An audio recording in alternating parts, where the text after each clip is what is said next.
What's up you guys? Welcome back again to my YouTube channel. So for today's video ay may panibagong transition trending akong ituturo sa inyo. So guys, ito ay trending na trending talaga sa TikTok. Kaya naman pinag-aralan ko agad at gusto ko agad i-upload sa YouTube ko para naman ma-share ko sa inyo kung paano nga ba gawin ito. So guys, make it sure na updated yung CapCut nyo para if ever na may mga bagong tutorials akong ituturo ay masundan nyo ito. And also, please do subscribe to my YouTube channel para maging updated kayo sa mga video ni upload ko sa aking YouTube channel. So, wag natin patagalin pa guys. So, dito ay kinakailangan lang natin ng 2 videos para matapos natin yung tutorial na ituturo ko. So, guys, inedit ko na siya. Kinat ko na siya para mas mapadali yung ating video. And then, sa unang video guys, kinakailangan natin ng 7.6. And also, sa next video ay 7.0 seconds. And then, make it sure naka-unmute po yung video na yon para hindi siya sumabay dun sa i-extract natin na music. So, after that, kapag meron na kayong video, punta kayo ngayon sa add audio or i-click nyo itong add audio na nasa baba ng video. And also, click nyo yung extracted. And then, yung music na gagamitin natin. So, guys, ilalagay ko na lang sa description box yung music na ginamit ko dito sa video na ito. And yan, after that, nalagay na natin yung music. So, click natin itong pangalawang video. And then, punta po kayo ngayon sa copy. Ayan. And then, kung napansin nyo, nadagdagan na yung video or naging 3 na siya. So, all we need to do is click nyo yung pangatlong video. And then, click nyo yung overlay. Hanapin nyo yung overlay. Ayan. And then, guys, ilalagay po natin siya or itatapat natin siya dun sa pangalawang video. Yan. Yan. Make it sure na tapat siya guys para hindi pangit yung kalabasan ng ating gawa. So nga pala guys, while you're editing ng mga ganito, naglalag siya kasi parami yung overlay na nilalagay natin. And after that guys, click nyo yung pangalawang video or yung nasa baba. And then, hanapin nyo yung remove background. Ayan. So, remove na yung background natin. And after that guys, punta naman tayo ngayon sa add overlay ulit. Add overlay. And then, ilagay natin yung ilalagay natin dun sa likod natin. Yung pa-effect na yun kasi yung dahilan kung bakit natin ginawa itong tutorial na ito. So, ayan. Add natin siya.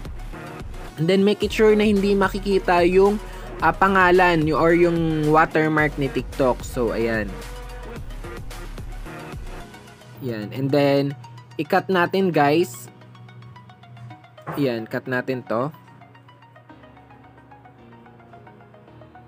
Cut natin yung ending. And after that, i-click po natin itong in-overlay natin na lyrics. Click natin yan. And click nyo po yung splice. Ayan. And then medyo bawasan nyo po. Galagay po natin sa 90. And then, after that, hanapin nyo po yung layer. And then, ilagay nyo po siya sa 1. Ayan. Kung mapapansin nyo, nasa likod na yung lyrics na ginamit natin. So, ayan. Medyo lakayan lang natin para kitang-kita talaga yung lyrics. Ayan. And after that, guys, ay i-edit natin or i-cut natin ito kasi kung napapansin ninyo black na yung nasa unahan, so i-cut natin yung in-overlay natin dito sa gitna sa katapat ng box na white. Cut natin, then click. So after nun guys, mapapansin nyo mawawala ulit yung lyrics na nasa likod. Ayan, mawawala. So all we need to do is gawin ulit natin, click natin yung pangatlo, and then click natin yung layer. Click natin yung layer. And then, lagay ulit natin siya sa 1. Ayan. And then, gagawin naman natin guys, ay lalagyan naman natin sila ng filter para mas maging kaaya-ayan tingnan yung video natin. So, sa unang video, ay punta po tayo ngayon sa filter. Filters. And then, hanapin po natin dito. Hanapin natin dito guys, yung Dunkirk na filter. So, hintayin lang po natin kasi medyo mahina po ang signal. Hanapin po natin ang Dunkirk filter. So ayan guys, hanapin po natin yung Dunkirk filter. And then i-adjust na lang po natin kasi para maganda. Ayan, adjust po natin siya. Click natin yung filter, then wait. Ayan. Filter. Adjust lang po natin siya guys sa 60.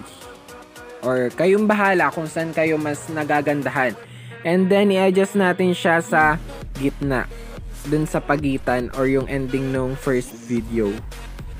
Ayan.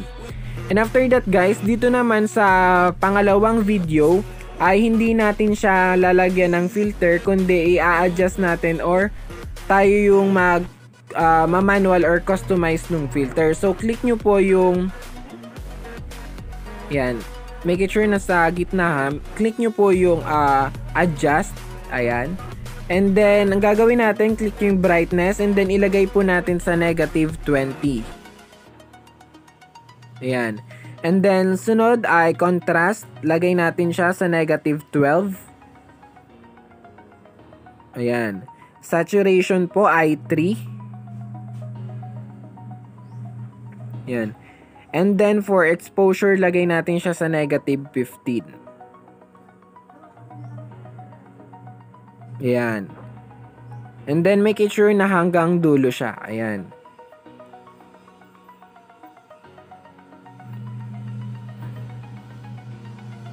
So naglalag siya guys. And then make sure na i-adjust pa natin yung kasi masyadong madilim yung background natin. So click na lang ulit natin yung splice, then i-edit na lang natin. Click natin yung splice. Click nyo muna yung overlay yung video, then click nyo yung splice. Ayan. Adjust pa natin siya sa 35. Ayan. And then after that guys, click po tayo, punta po tayo ngayon sa effects and then hanapin po natin yung effect na blur. Blur lang po guys. Ayan. And then yan, kung napansin nyo nag-blur na talaga siya, then click po natin yung adjust. So lagay lang natin siya sa 4 or 5 kasi masyadong OA na yung pagka-blur niya. 4 or 5. Ayan, 4 to 6 po. Ayan. And then make it sure na sagad siya hanggang dulo ulit. Ayan. And then after that guys, sa unang video lagyan natin siya ng animation, which is yung fade in. Click nyo yung animation and then punta tayo ngayon sa in and hanapin po natin doon yung fade in. Ayan, then hanapin po natin yung fade in. Then adjust na lang po natin para medyo matagal yung pagka pasok ng unang video. Ayan. So ayan. And then dito naman sa last video, gagawin natin, lagyan din natin sila ng animation, which is punta tayo animation. Then sa out. So hanapin naman natin yung fade out. Ayan, yan. Pwede na nating i-post sa TikTok or sa any social media account natin. So that's it guys. I hope na may natutunan kayo sa ating panibagong tutorial at kung bago ka pa nga lang sa aking YouTube channel, please don't forget to share, subscribe, and hit the bell button para maging updated ka sa mga video na i-upload ko sa aking YouTube channel. So thank you for watching. Keep safe and God bless.